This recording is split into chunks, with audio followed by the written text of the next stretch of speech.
Muchas gracias, Jesús. Y ya sin más, antes de dar paso a Juan Ramón Rayo, recordarles que aproximadamente Juan Ramón hará una exposición de unos 30-40 minutos, repasando pues, esta situación económica que estamos viviendo.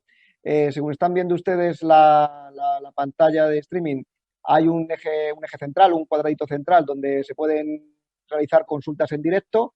Las iremos recibiendo, las iremos, bueno, de alguna forma seleccionando y aglutinando por temáticas para que al final de la intervención de Juan Ramón Rayo le podamos, en este caso le pueda yo trasladar alguna de las preguntas, inquietudes que nos hagáis llegar, con lo cual yo sin más, pues ya ir a lo importante que es escuchar a Juan Ramón Rayo, al que le agradezco nuevamente su disposición y esto es todo tuyo. Juan Ramón, muchas gracias.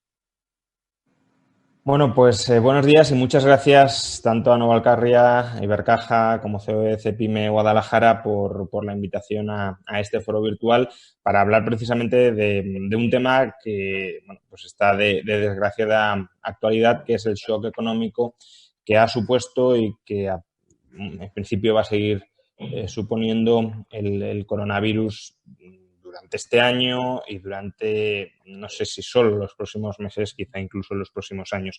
Lo primero que querría es tratar de que entendamos cuál es la naturaleza del shock económico que supone el coronavirus, porque estamos acostumbrados a otras crisis económicas como la de 2007, como la del año 93, que eran crisis de carácter financiero. Eran crisis donde el gasto agregado se contraía, la demanda agregada se contraía como consecuencia de restricciones crediticias que a su vez derivaban de impagos crediticios.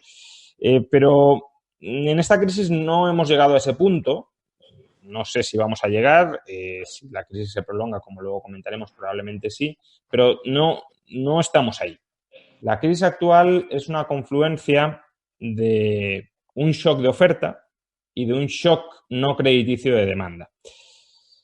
¿Cuál es el shock de oferta? Bueno, cuando hablamos de shock de oferta nos solemos referir a que nuestra capacidad para producir bienes y servicios, nuestra capacidad para incrementar el PIB, se ha resentido. Un shock de oferta puede ser un terremoto que destruya edificios, que destruya maquinaria, una guerra que acabe con la vida de muchos trabajadores y, por tanto, ataque directamente a la capacidad productiva de un país, o puede ser también una pandemia. Una pandemia es un shock de oferta. ¿Por qué?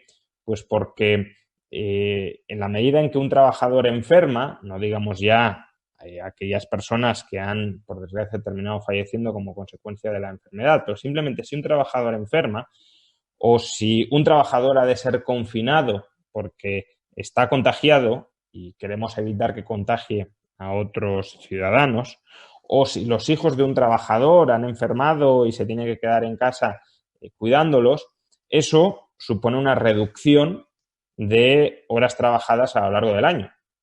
Mientras está enfermo no se trabaja, mientras está confinado no se trabaja, salvo que, como también mencionaré, haya la posibilidad de readaptarse a través del teletrabajo. Y claro, menor cantidad de horas trabajadas, pues es menor producción al terminar el año.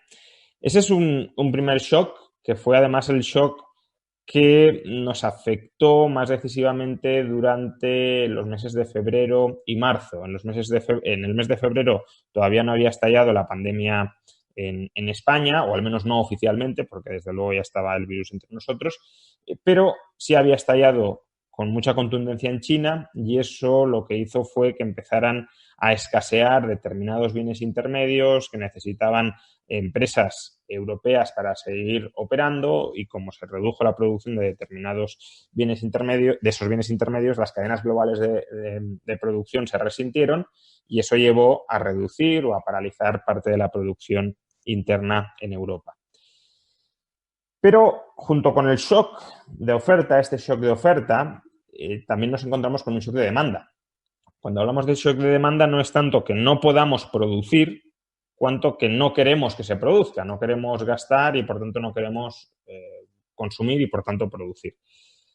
¿A qué se ha debido el shock de demanda? Pues el shock de demanda se ha debido sobre todo a que los agentes económicos, por un lado, han dejado de consumir o han reducido significativamente su consumo de de actividades sociales, actividades de consumo social, para minimizar el riesgo de contagiarse.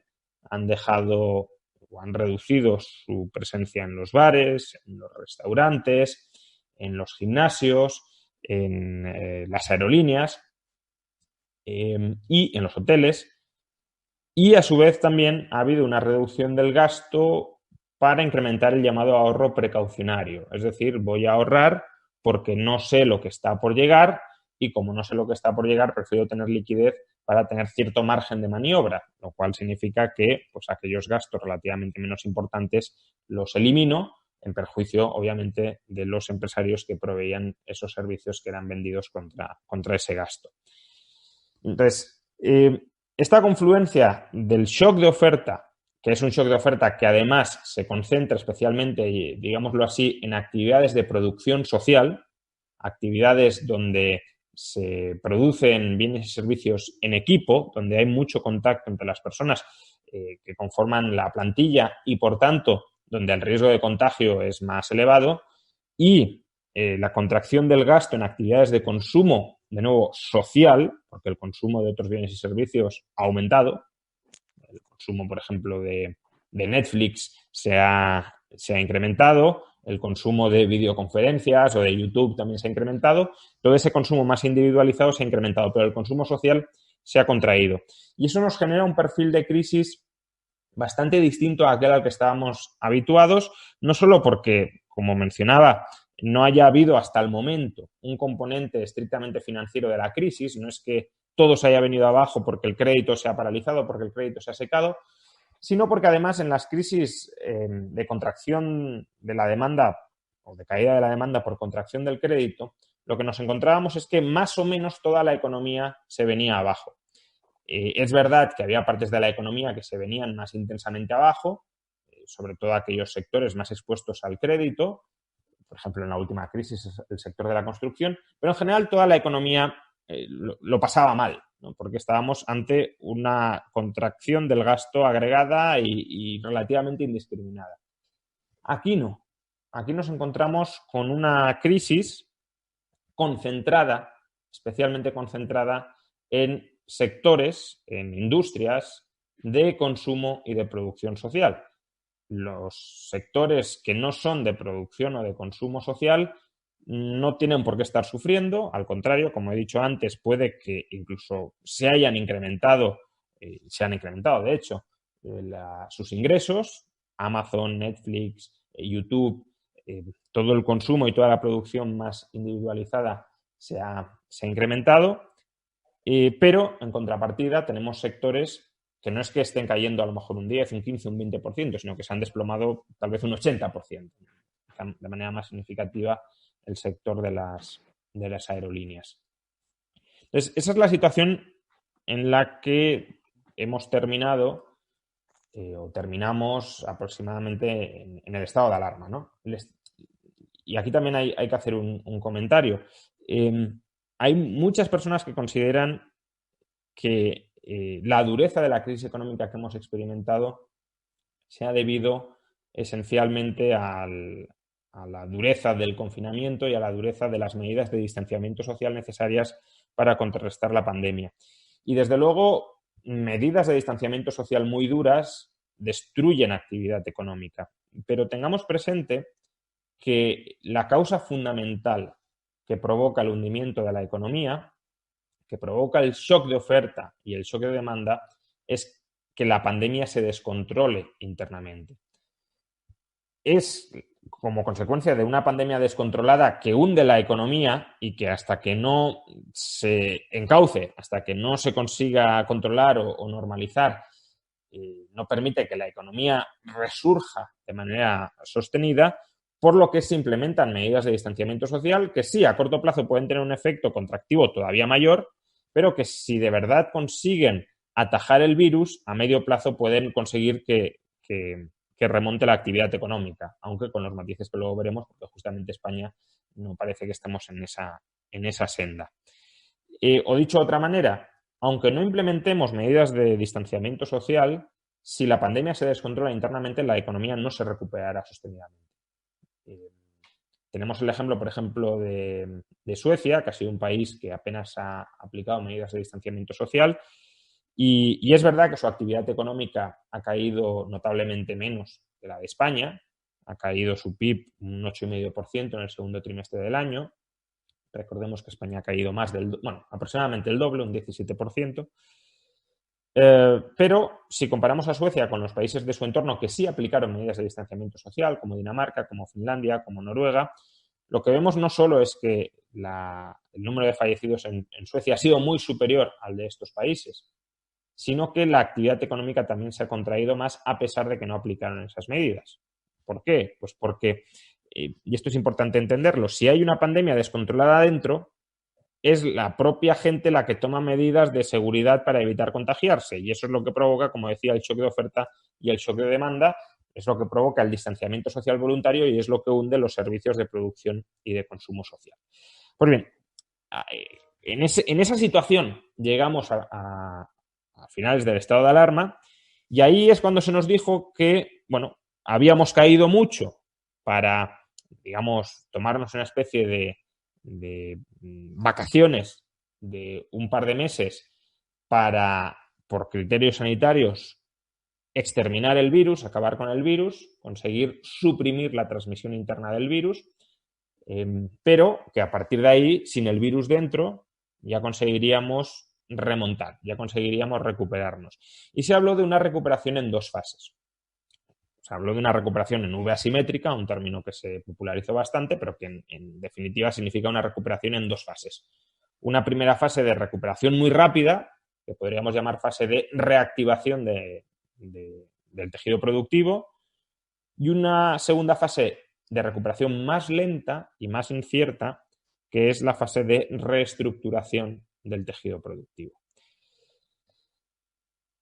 A mí esta imagen de V asimétrica no me desagradaba. No me desagradaba porque, efectivamente, si el virus se hubiese controlado definitivamente a finales de junio, habríamos asistido a una recuperación en V asimétrica. Es decir, habríamos tenido un crecimiento muy potente durante varios trimestres, especialmente durante el tercero, y de hecho pese a todo, lo vamos a seguir teniendo porque sería prácticamente imposible que no tuviéramos un crecimiento muy, muy fuerte. Para no crecer deberíamos producir lo mismo que en el segundo trimestre de 2020 y evidentemente vamos a producir mucho más, aunque sea porque parte de la actividad se ha normalizado frente al confinamiento y al estado de alarma. Pero el problema va a ser que justamente porque después de finalizar el estado de alarma, después de terminar el confinamiento, las autoridades no fueron capaces de evitar que el virus se volviera a transmitir de manera descontrolada. Es decir, el problema va a ser que por el hecho de haber caído en una segunda ola, la recuperación va a ser mucho más lenta de lo inicialmente esperado. La fase de reactivación va a ser más corta y menos intensa y la fase de reestructuración va a ser más larga y más complicada. Simplemente una nota epidemiológica, si lo queremos, sobre los términos del control de la pandemia después del estado de alarma. Esencialmente hay dos estrategias para superar o para salir del estado de alarma y regresar a la normalidad. Una primera estrategia es la estrategia de supresión del virus, que lo que busca es que el virus desaparezca radicalmente de dentro del país, que no quede ni rastro del patógeno y, por tanto, que podamos volver a convivir con normalidad sin riesgo a contagiarnos. Evidentemente, para que esta estrategia funcione, primero has de cerciorarte de que el virus ha desaparecido internamente, no simplemente tener la sospecha de que lo ha hecho, sino estar, más allá de toda duda razonable, seguro de que eso ha sucedido, por tanto que no haya ni casos activos ni que no los haya durante además varias semanas, no solo que ya no hayamos registrado ninguno y al día siguiente ya volvemos a la normalidad, ¿no? Y luego has de controlar la frontera exterior, porque si dentro del país ya no queda rastro del patógeno, pero te lo importas del extranjero, pues se puede volver a reproducir todo. Pero es una estrategia que, si si es exitosa, pues permite que la economía vuelva a la normalidad, ¿no? Es la estrategia que han seguido Taiwán, que han seguido Nueva Zelanda, que ha seguido Singapur, ¿no? Ayer Singapur confirmó que por primera vez no tenía casos activos de coronavirus dentro de la ciudad, y también la que ha seguido China. China ya sabemos que también ya ha vuelto bueno, que este año va a crecer según las estadísticas oficiales. Esa es una estrategia, que es la que parecía a la que iba encaminada España, porque la dureza del confinamiento fue tal que, como digo, parecía que íbamos a acabar definitivamente con el virus dentro y luego a controlar la importación de casos. La otra estrategia es la estrategia de mitigación de la transmisión, que consiste en que el virus sigue entre nosotros, pero en todo caso establecemos una infraestructura de detección precoz de los contagios para evitar que la transmisión comunitaria se descontrole y vuelva a saturarse el sistema sanitario. De esa manera podemos regresar a la vida normal, la gente se seguirá contagiando, pero en unas cantidades manejables por nuestro sistema sanitario, y poco a poco, esa es la hipótesis al menos, iremos avanzando en la inmunidad de grupo, ¿no? Al cabo de algunos años se habrá contagiado la mayor parte de la población y, por tanto, ya tendremos barreras naturales frente a la propagación del virus. Esta estrategia, de nuevo, también tiene sus riesgos, porque primero necesitas una infraestructura de salud pública, si lo queremos, que verdaderamente sea capaz de acotar los contagios y de evitar su rapidísima propagación y descontrol, porque si no se te puede saturar el sistema sanitario de nuevo. Y luego, claro, la inmunidad de grupo no es tan fácil de conseguir como se suele pensar, y además tiene el riesgo de que si el virus muta ya no te sirve de nada la inmunidad que has conseguido previamente. Y creo que la estrategia que están siguiendo las autoridades españolas, no sé si consciente o inconscientemente, es la de mitigar la transmisión.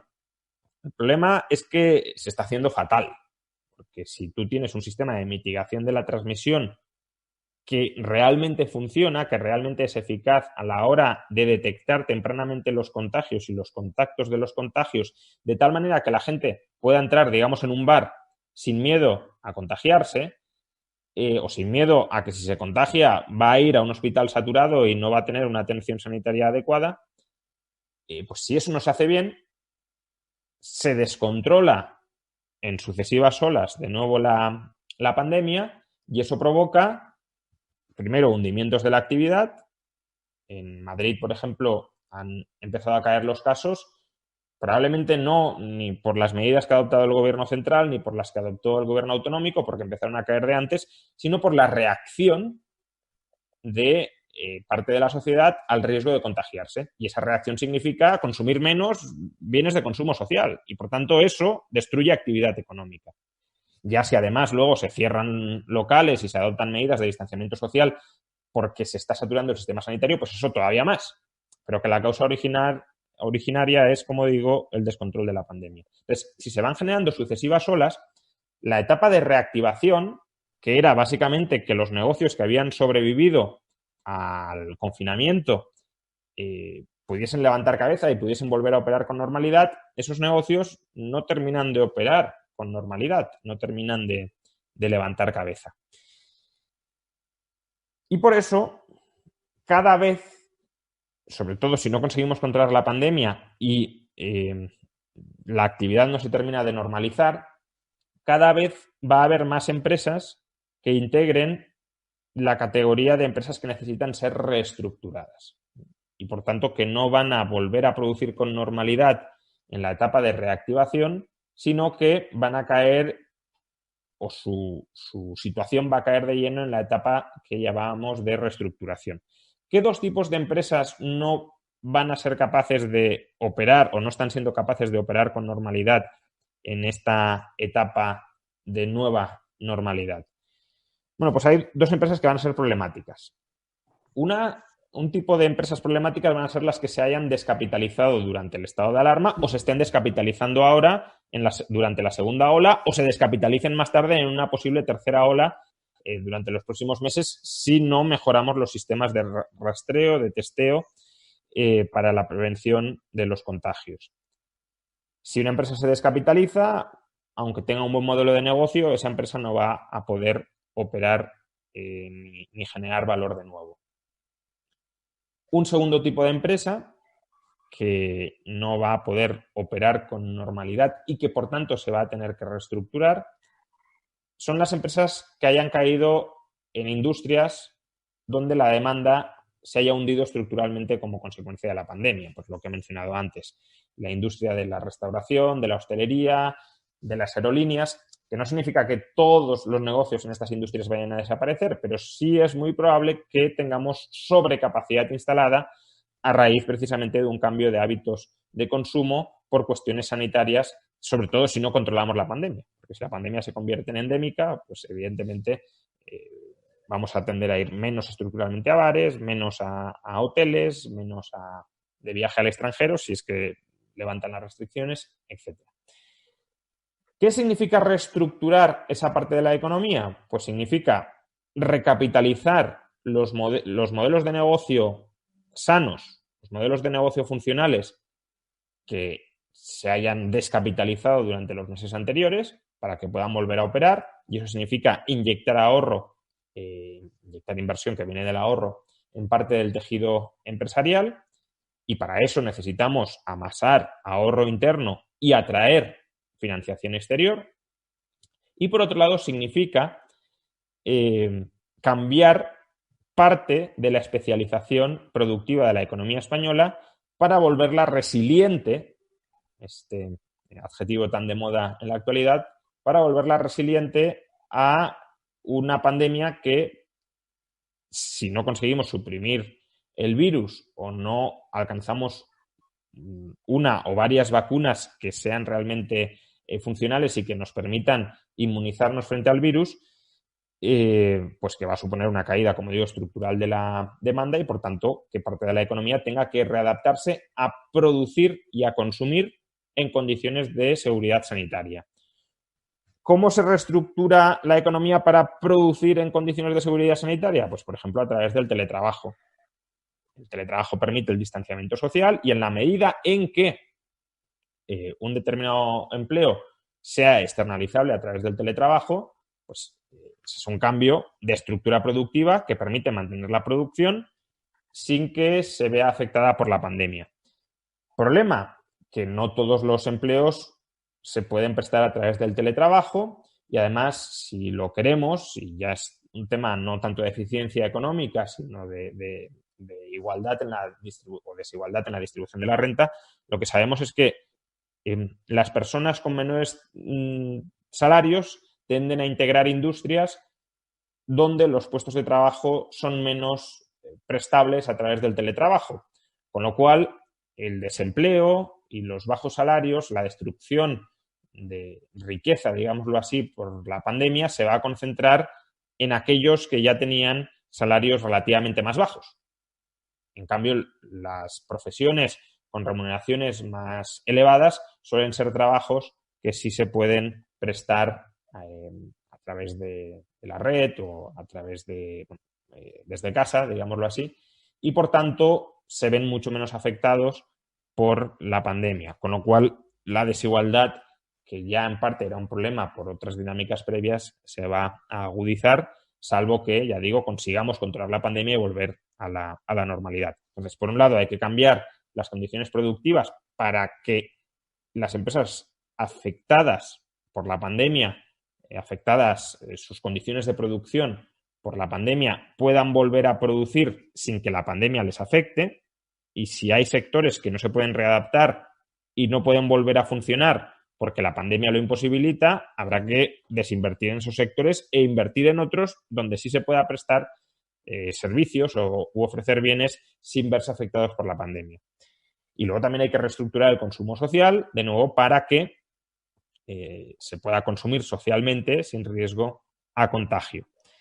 Por ejemplo, promover las terrazas en los bares es un ejemplo de cómo un negocio de consumo social se puede readaptar para minimizar el riesgo de transmisión. De todas formas, no todos los modelos de negocio se podrán adaptar en condiciones de seguridad y eso también puede requerir una desinversión en modelos de negocio de consumo social no readaptables para invertir en otros que sí se puedan prestar, si se puedan consumir en condiciones de seguridad sanitaria. De nuevo, para hacer toda esta transformación de la estructura productiva, ¿qué necesitamos? Pues necesitamos ahorro e inversión que desinvierta en sectores afectados y no reconvertibles y no reflotables mientras dure la pandemia y que invierta en otros sectores que sí sean viables incluso en medio de la pandemia. ¿Cuál está siendo la política que está adoptando el gobierno para fomentar o para canalizar este capital? Pues bueno, por simplificar podríamos decir que hay dos modelos de cómo canalizar toda esta inversión que va a necesitar la economía española para recapitalizar empresas sanas y para reestructurar el modelo de negocio de empresas inviables en medio de la pandemia.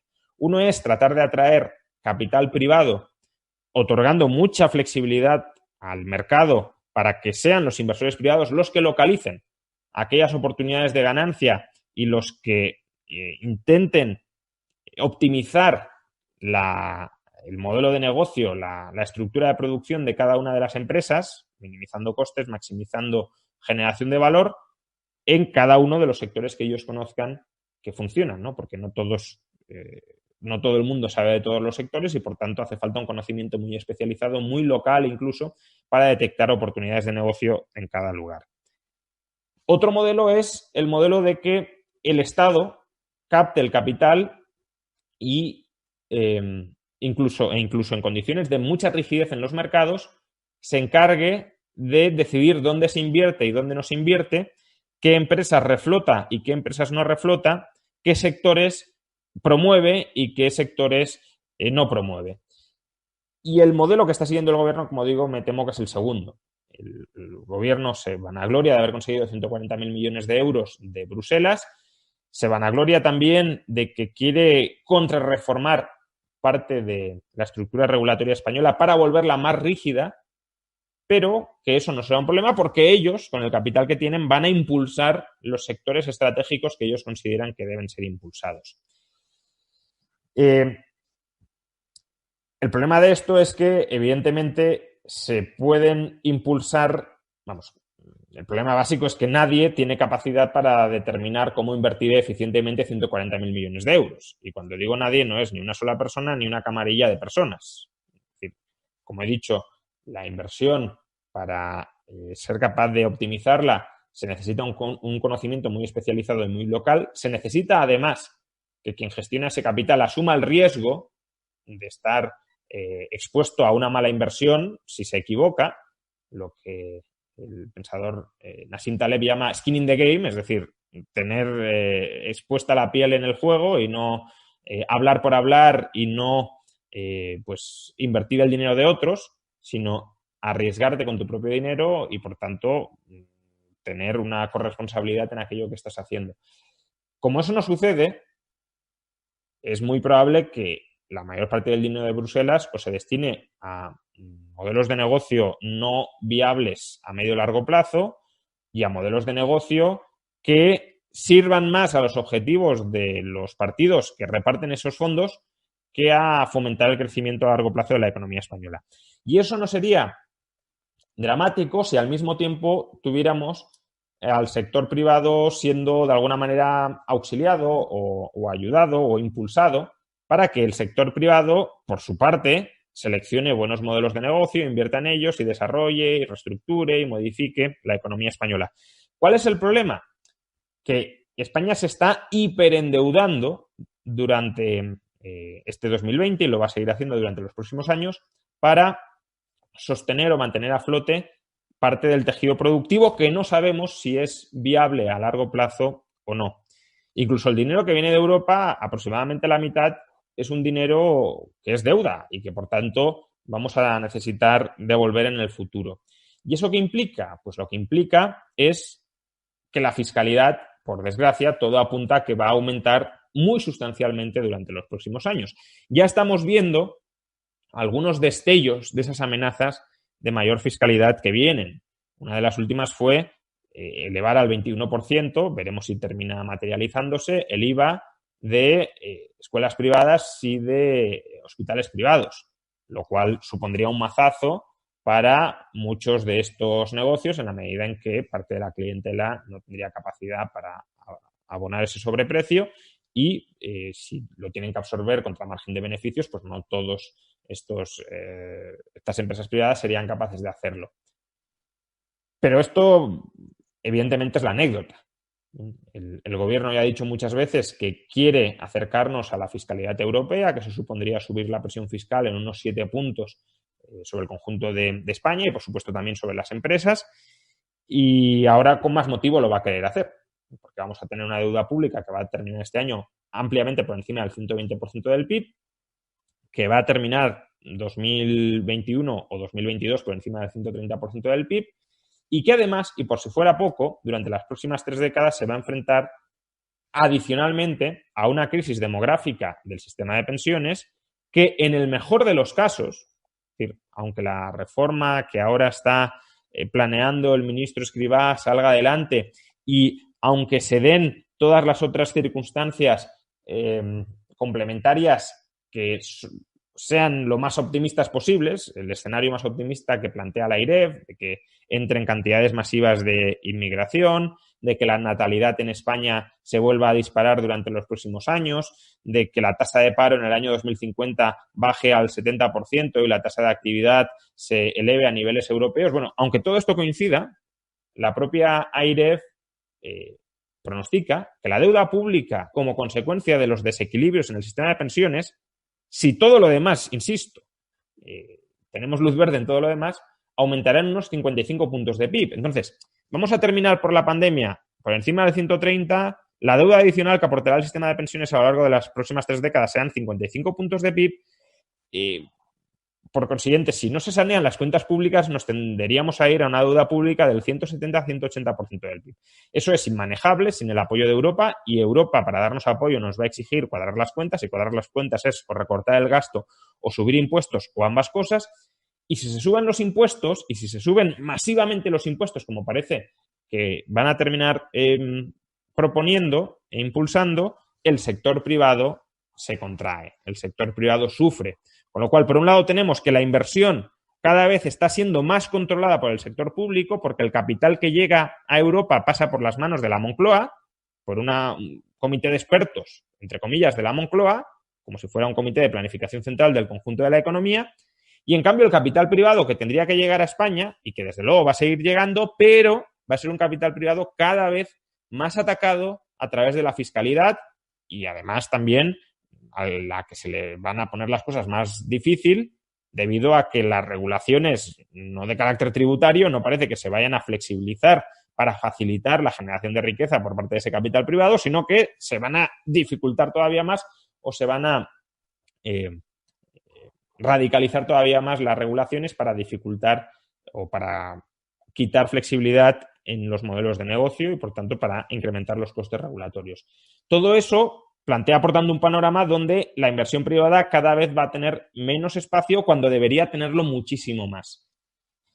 Y, por tanto, la amenaza es que vayamos hacia una especie de economía zombificada.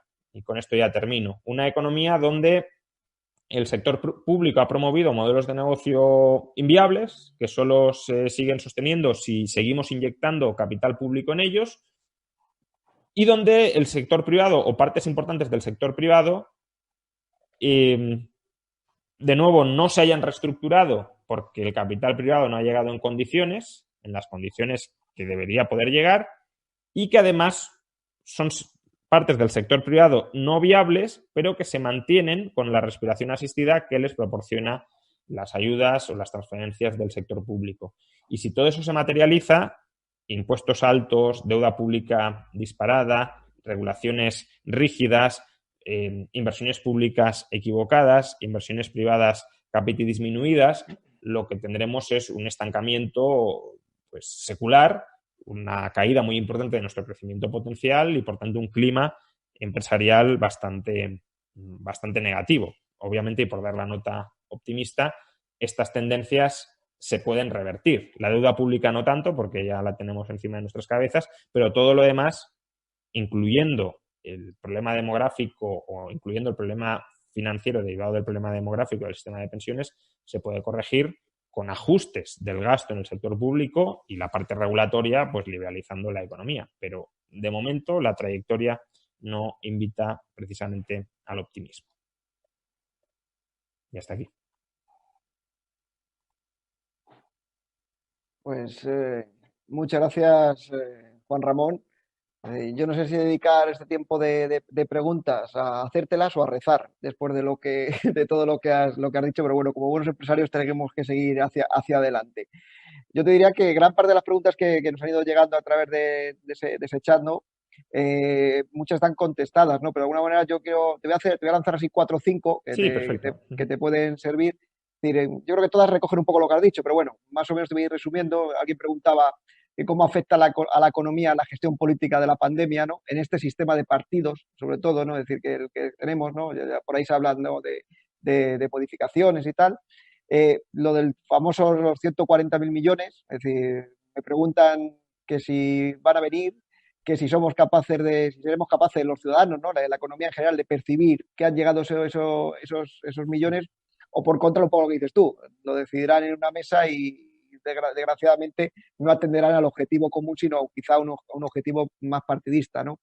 Me hablan aquí también que si dijiste hace poco, me dice un espectador, me dice que el 30 de septiembre decías, no habrá nuevos programas europeos, si acaso del Banco Central. Me dice si sigues pensando lo mismo, ¿no? Si aquí con esto se acaba esta situación. Obviamente, lo que has comentado, ¿no? El tema de bajada de impuestos y toda esta situación, perdón, de bajada de subida de impuestos que se prevé. Nos preocupa una pregunta, nos preocupa mucho el tema de las inversiones extranjeras, ¿no? Como bien decías, ¿no? Cada vez con menos espacio y, bueno, quizás estamos complicando precisamente que vengan estas inversiones, ¿no? Y ya que te diría por último, pues obviamente también nos decían el tema de las pensiones, con estos datos que has dado brutales de endeudamiento del futuro del PIB, ¿no? Y una de las últimas preguntas que me hacían, bueno, te la traslado, me llegaban a preguntarme si peligra hasta la separación de poderes en nuestro propio país, ¿no? A la vista de todo esto. Bueno, pues ahí te lanzo un poco ese batiburrillo, pero bueno, para que nos hagas también algún análisis más profundo.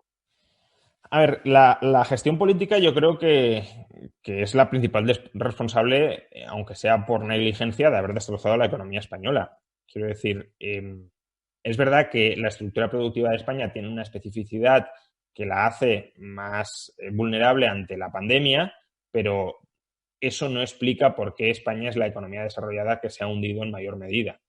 Y además la que se enfrenta a una recuperación más lenta. El Fondo Monetario revisaba al alza todas las previsiones de crecimiento de este año, menos la de España. ¿Y por qué? Pues por lo que he dicho antes, mientras la pandemia no se controle, la recuperación va a ser muy frágil. A lo mejor tenemos un par de semanas buenas, pero luego tenemos 2 o 3 semanas otra vez malas. Y al menos en algunos sectores, insisto, porque hay otros que no se ven afectados, dado que producen de manera separada y por tanto les da igual si hay contagios o no. ¿Y quiénes son los responsables de no haber sido capaces de controlar la pandemia? Pues son nuestros gobernantes, que son los que se arrogan la competencia de la salud pública.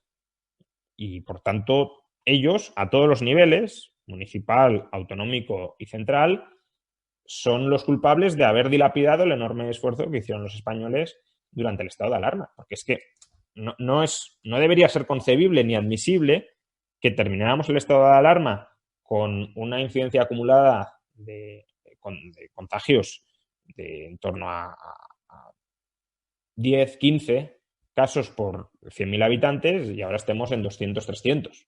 Que hayamos regresado, bueno, no probablemente a las cifras que teníamos en marzo, ahí realmente no conocemos las cifras reales, solo las estimaciones, pero sí a cifras muy superiores a cualquier baremo internacional de prudencia a la hora de controlar los contagios. Entonces se ha dilapidado todo ese esfuerzo y el haberlo dilapidado lo que hace es socavar las bases de la economía. Sobre los 140.000 millones, pues, a ver, ya se ha diseñado la gobernanza de esos fondos y la gobernanza pasa por la Moncloa. Es decir, el dinero lo va a repartir un comité que estará presidido por Pedro Sánchez y ese comité, que además es bastante reducido, contará con la asesoría de técnicos que hayan nombrado los ministerios. Se va a dar participación o audiencia a foros consultivos, a las autonomías, pero al final quien lo va a decidir es ese comité reducido presidido por Sánchez. Y evidentemente, pues los políticos son seres humanos con su agenda, con sus objetivos y esa agenda pues pasa por maximizar su probabilidad de ser reelegidos. Y para ser reelegidos, pues tienes que generar lealtades, comprar voluntades, y eso significa que el dinero, pues el principal objetivo que tendrá es apuntalar la reelección de quien maneje ese dinero. Y solo subsidiariamente generar riqueza si es que saben cómo generarla, que ese es otro problema, que tampoco lo saben, no porque sean estúpidos. Quiero decir, aunque colocáramos a las mejores mentes del mundo al frente de ese comité de expertos, hombre, probablemente lo haría mucho mejor que los que están ahora, pero como digo, manejar 140.000 millones de euros, que ¿de verdad nos creemos que alguien es capaz de conocer inversiones, además muy de detalle, que totalicen 140.000 millones de euros y que todas ellas generen valor? No, en gran medida se dilapidará ese dinero por incapacidad cognitiva para conocer todas las inversiones adecuadas que se podrían acometer con ello. Eso no significa que no se vaya a dejar notar la influencia de ese dinero. Evidentemente, si tú inyectas de golpe 30.000 millones de euros en un año en la economía española, pues eso se va a notar. Pero es que se notaría igualmente si pusieras a 1 millón de personas a cavar agujeros para volverlos a tapar y les dieras renta y esa renta se gastara y, por tanto, hubiese un cierto efecto multiplicador sobre el conjunto de la economía. Pero eso no significa que estemos generando valor sostenible en el tiempo, sino simplemente que nos estamos dando un festín con fondos europeos que sí, durante un par de años pues maquillará un poco la situación de decadencia de la economía, pero que no hará nada para dar un salto cualitativo en la especialización de esa economía. Las cifras de las pensiones son verdaderamente preocupantes. El organismo, como he dicho, que era más optimista hasta la fecha era la AIREF, y la AIREF ya empieza a ser más pesimista. ¿Por qué? Pues porque, por ejemplo, la AIREF pronosticaba que en el año 2050 íbamos a volver a tener 1,9 hijos por mujer. Y no estamos en esa trayectoria. Incluso, lo ha revisado a la baja y a mi juicio sigue siendo bastante optimista, 1,4 en el año 2050. Pero bueno, ya no es el 1,9 y eso significa mucha menos población joven que pueda estar trabajando. Para compensar esa caída de la fertilidad esperada, pues la AIREF ahora espera que entren muchos más inmigrantes que antes en la economía española.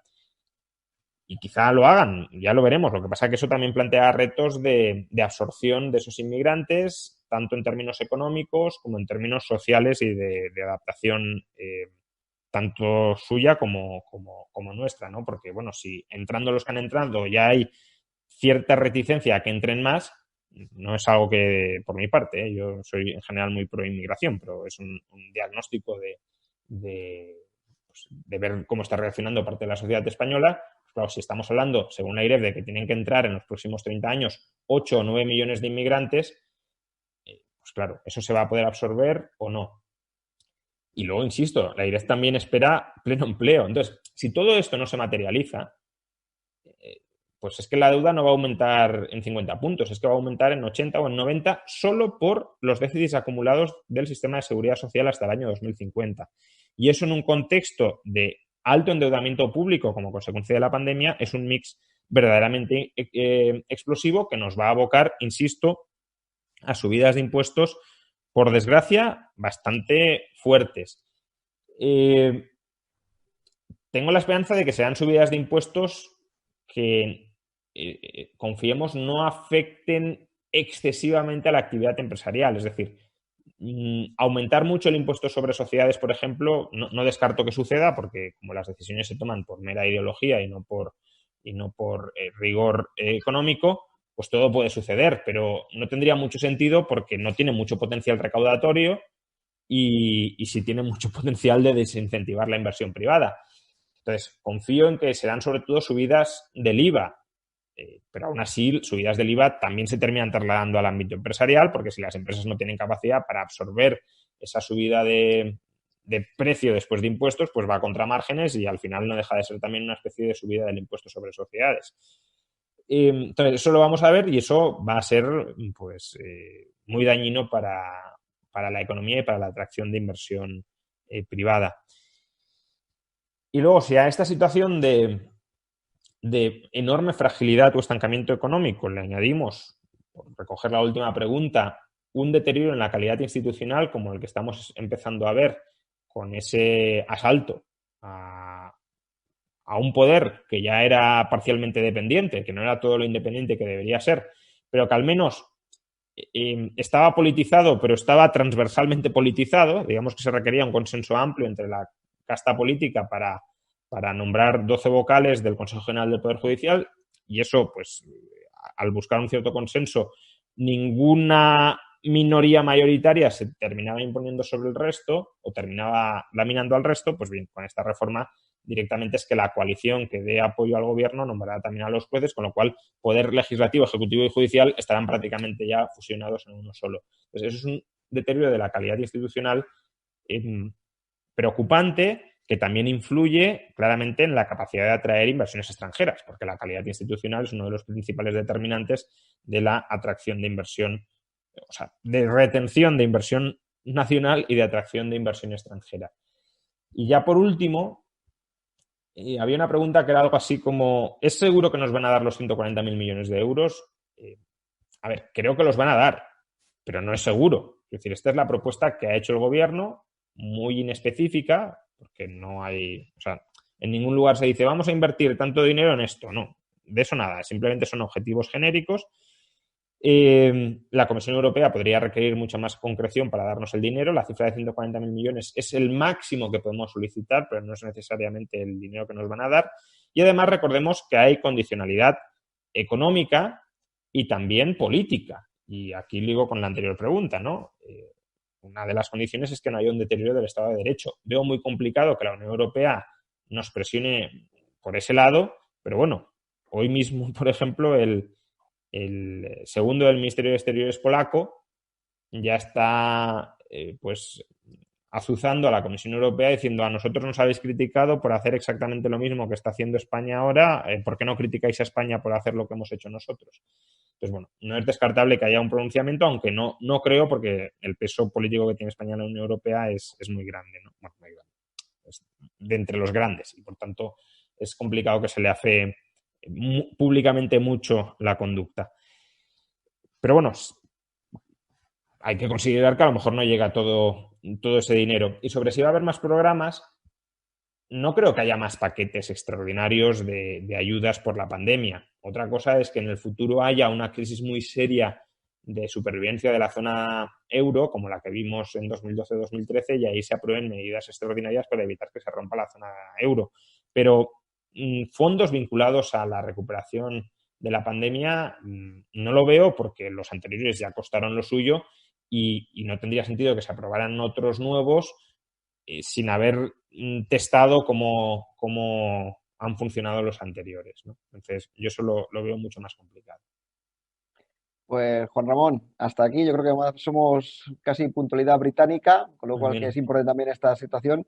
Agradecerte enormemente tu tiempo, en este caso tu sabiduría, todo lo que nos has transmitido. Yo creo que, bueno, pues hemos tocado todos los temas que queríamos tocar y queríamos conocer, ¿no? De primera mano de este caso como experto económico.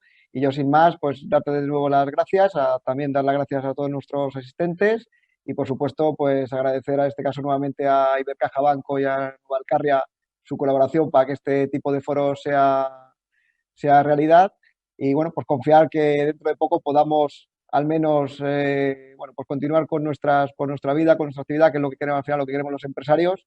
Y pese a la situación que tenemos política, pues al final que nos dejen trabajar y que no estorben y no molesten mucho, que es muchas veces lo que simplemente pedimos los empresarios, ¿no?